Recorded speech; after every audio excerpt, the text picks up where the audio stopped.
Dans le prochain épisode de Plus belle la vie, tandis qu'Ariane et Mathieu cherchent une nouvelle piste, Kylian et Betty vivent l'amour avec un grand A. Quand Arriva, c'est sous haute surveillance qu'il revient à l'hôpital. Attention, les paragraphes qui suivent contiennent des spoilers sur l'épisode de Plus belle la vie diffusé demain soir sur France 3.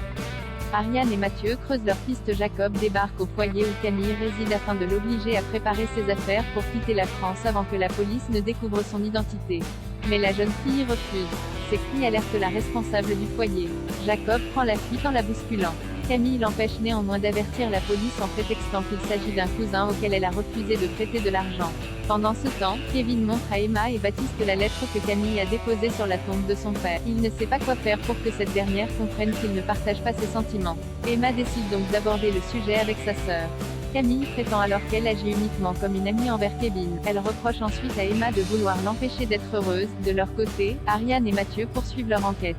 Au foyer des jeunes travailleurs, ils apprennent que Pascal Henry a été embauché en intérim dans une agence de BTP.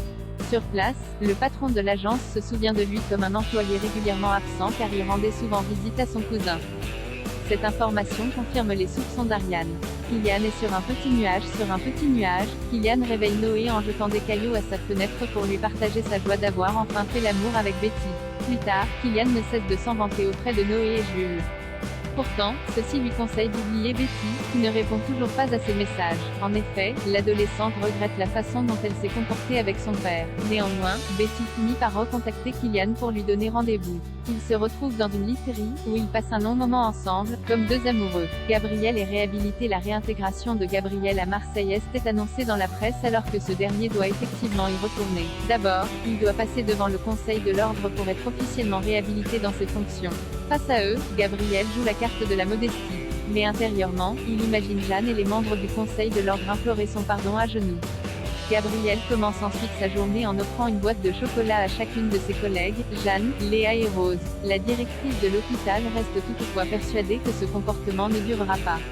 Peu après, Jeanne annonce à Gabriel qu'il n'aura plus ses vacances en août et qu'elle a donné sa place de parking à un autre médecin. Étonnamment, il le prend très bien et relativise. Même si, intérieurement, il se défoule. Léa cerne la stratégie de Jeanne, qui espère bien remporter son pari contre elle. La directrice de l'hôpital double la mise, prête à faire craquer Gabriel par tous les moyens.